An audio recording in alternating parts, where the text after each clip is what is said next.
Assalamualaikum warahmatullahi wabarakatuh. Perkenalkan, saya Jorgi Inzaghi Tanson dengan NIM 2009-10-60-69 dari Fakultas Teknik Program Studi Informatika. Di video kali ini, saya akan menjelaskan fungsi-fungsi tiap grup pada menu layout. Nah, menu layout sendiri ini punya fungsi untuk mengatur tata letak halaman pada dokumen. Nah, yang pertama adalah group page setup. Group page setup ini punya 7 fungsi.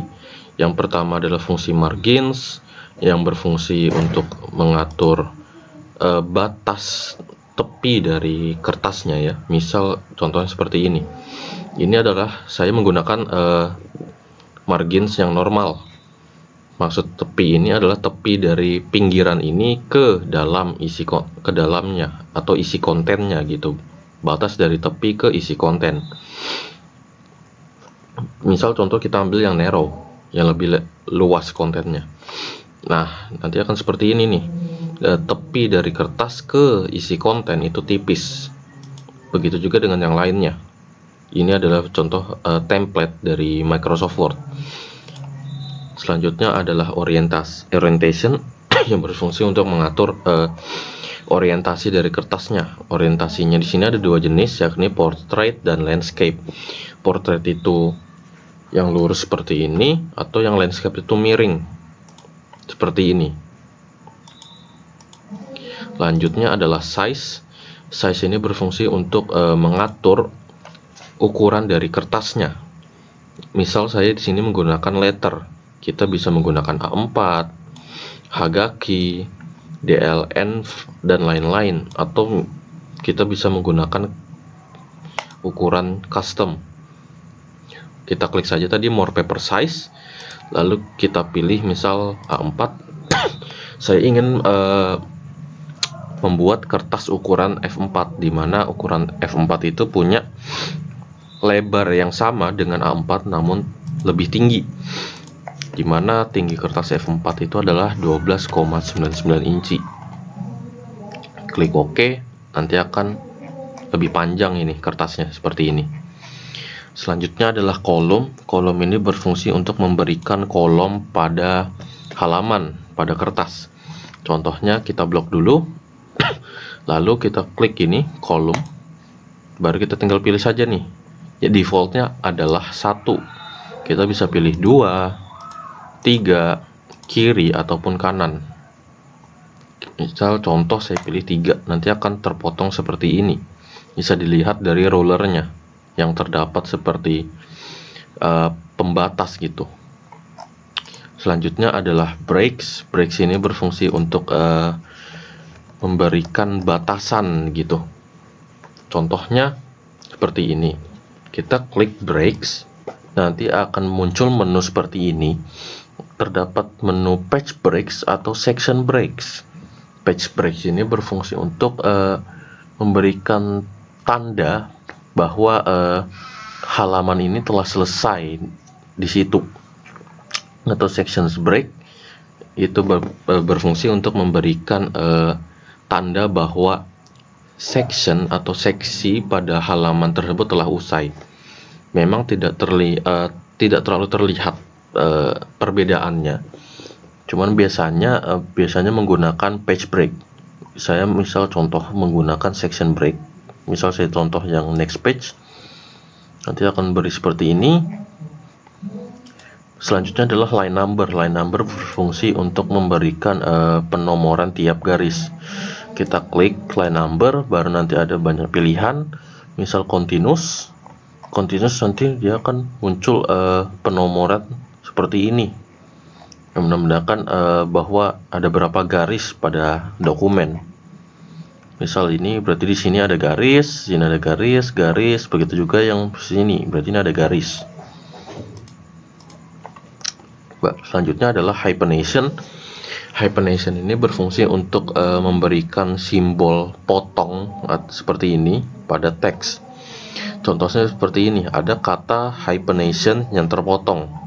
Nanti akan diberikan simbol seperti garis lurus ini. Selanjutnya adalah grup paragraf. Grup paragraf ini punya dua fungsi, yakni indent dan spacing. Indentasi ini memberikan spasi kayak spasi gitu. Misal contoh seperti ini,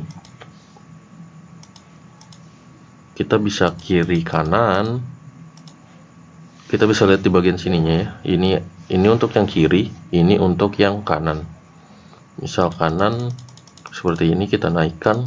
Nah, nanti teks yang kita ketik batasnya adalah di sini, tidak di sini. Jadi ketika kita ketik sampai di sini, nanti dia akan lanjut ke bawahnya.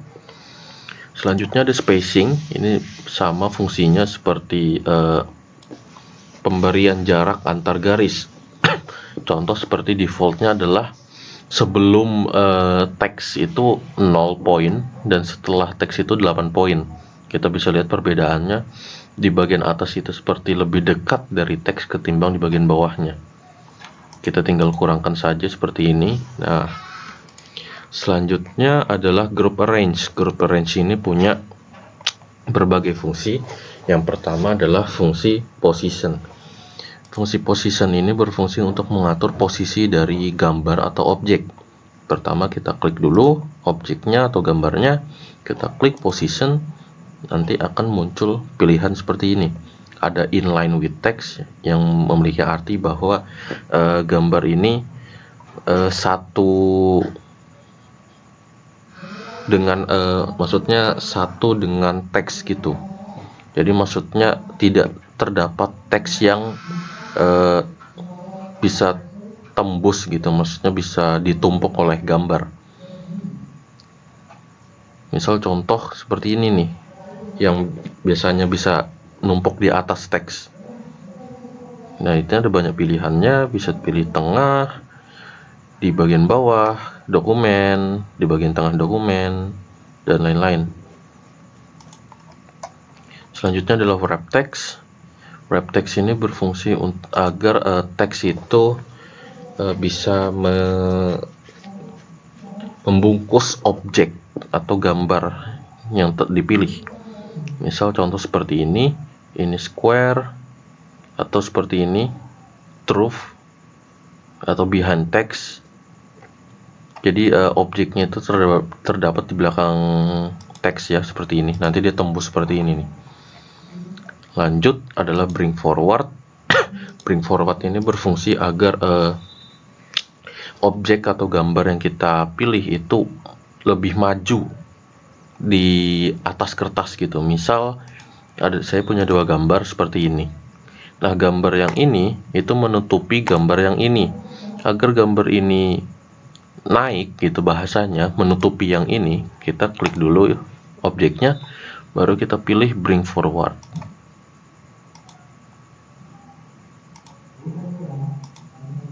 Nah, nanti dia akan seperti ini. Begitu juga dengan send backward. Send backward ini berfungsi agar kita mendorong ke bawah dari atas kertas objek yang kita pilih. Contohnya seperti ini. Nah, nanti objek yang ini muncul karena objek yang ini terdapat di belakang objek ini. Selanjutnya adalah selection pen. Selection pen berfungsi seperti ini ya. Nanti dia akan munculkan panel di mana kita bisa melihat terdapat objek apa sih yang terdapat pada halaman.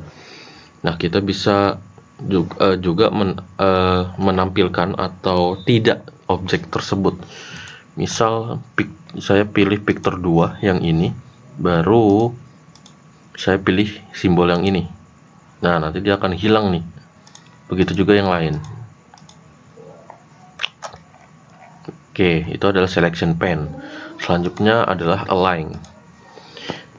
Align ini berfungsi agar mengatur posisi dari objek yang dipilih. Misal saya pilih ini, lalu saya pilih align, misal align center, atau align left, align right, dan lain-lain.